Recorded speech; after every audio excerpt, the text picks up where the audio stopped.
Hello everyone. बाबनपुर विद्यालय परिसर रे प्रकृति चिंतन दिवस नामक एक सभा आयोजन कर जाइथिला। एही सभा को सेठाकर स्थानीय सरपंच तथा संजय भाई आयोजन करथिले।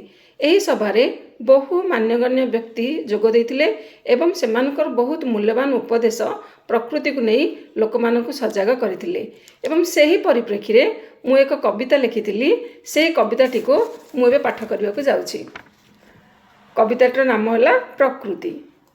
प्रकृति संतान अटु आम्भे माने, प्रकृति आमर माँ, सबुठी प्रकृति भरी रही अछि, सहर हेउ कि गाँ।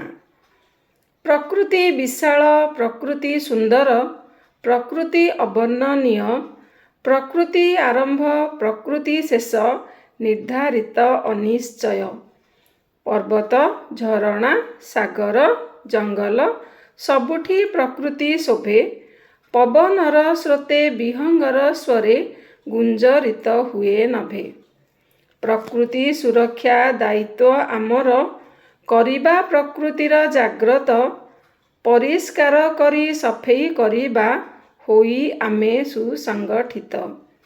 आवर्जना सबु काढ़ी फोपाड़िबा, करिबा सबुजिमा बर्ण, प्रकृति श्रद्धारे श्रद्धांजलि देई, रखिबा प्रकृति मार मान। समस्त जीवन एथिरे स्थायित्व, एहा बिना असंभव, असहाय होई नेले प्रतिशोध, पृथ्वी विध्वंस होइब।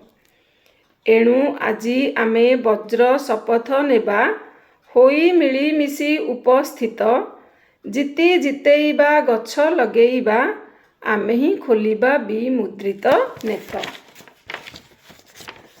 सफल करिबा पिलाटिए गछटिए कार्यक्रम, सृष्टि करिबा चिर सबुज उपवन, कार्ୟରେ लगाई सफल करिबा नूतन वनीकरण अभियान। चालिछि चालिब विश्वरे जलवायु तथा शब्दर प्रदूषण, करिबा आमेरे कठिन परिश्रम, होई आम्भे नियंत्रण।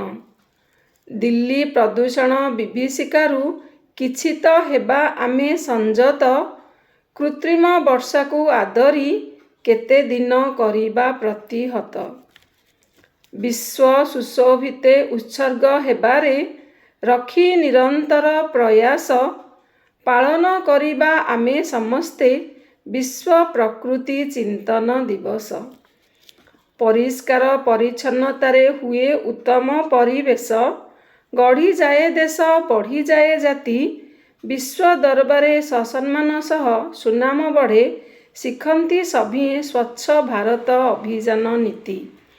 हाथ को हाथ मिसाई चालिबा आमेरे आगको करी नमन, माँ माटी तथा प्रकृति माँ को देबारे आमे सुसम्मान।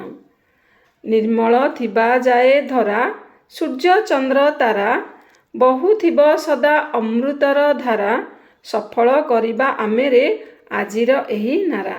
आशा करे समस्त मोर कविताटी भल लागिथिबो। कहली नमस्कार।